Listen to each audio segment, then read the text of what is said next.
Hey guys, welcome to 8.1. So now we're going through travel, which is a lot of fun, leisure time, right? Taking vacations, shopping, enjoying the computer, cooking, reading, and church activities. Okay, so the first one is taking a vacation. Who wants to go? We do, okay? But honestly, this is a good lesson because it goes through the things that you need to think about when you are planning a vacation or something like that.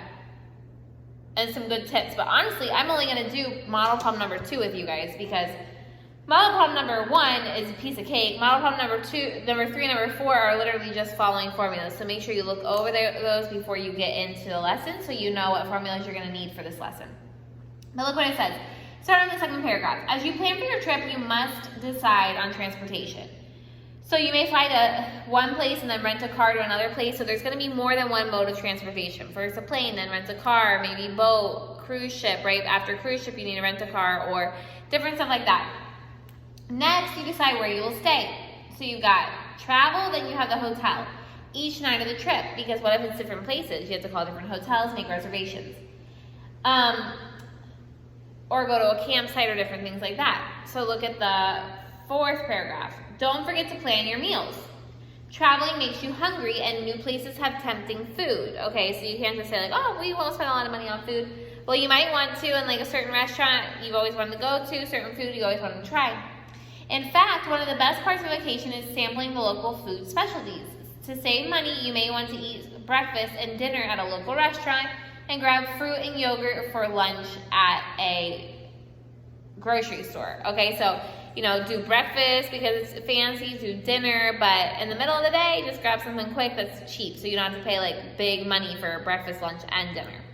Besides the transportation, accommodations, and food, you must decide what to do and see. Look, every place you go, you're gonna have to pay to get in, right? So it says an expensive trip to Washington, D.C. can be spoiled unless you plan in advance to see and when to see it.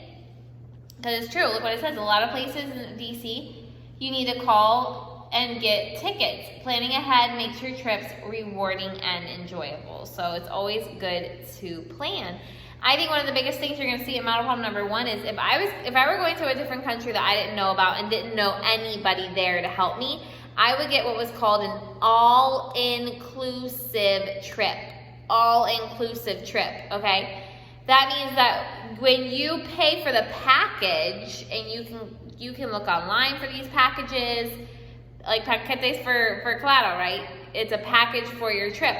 There you're going to get your transportation, some of your food, and the places to see and tickets to see it quickly, okay? So all together, and you pay a certain fee. And then you bring extra money in case you want to do something outside that package, but at least then you know that you're going to see some really cool places, have your food already paid for. You paid for it, but you already know what your budget is and everything like that. Okay? So look at model problem number 2. At the time the Yankees were in Great Britain, the exchange rate was £1 equals $1.69. Okay, I'm sorry. I'm not doing it like the book, that's why I'm teaching it to you. If you want to do it like the book, that's fine. But I like the way that we do exchange rates, or that we do any kind of conversion. So it's £1 over $1.69. So when it says they exchanged $100 to pounds, if they had to pay $5.35 exchange fee, how many pounds did they receive? So the very first thing you need to do is $100 minus $5.35 for the fee. You subtract that and you get $94.65. That's how much money they're going to be converting into pounds. So how do I convert it into pounds? I would go $94.65 times, and then I would put this conversion because the dollars are on the bottom, pound is on the top, right? I would cancel out my dollars, make it pounds, and divide $94.65 divided by $1.69, which is going to give you 56 pounds. Just like they got in the answer, they just got it in a different form. Okay?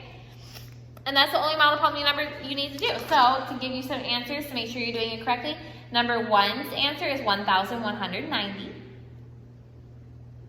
Number 10 is 77 degrees Fahrenheit, and number 13 is 40 degrees Celsius. If you need any other help, let me know.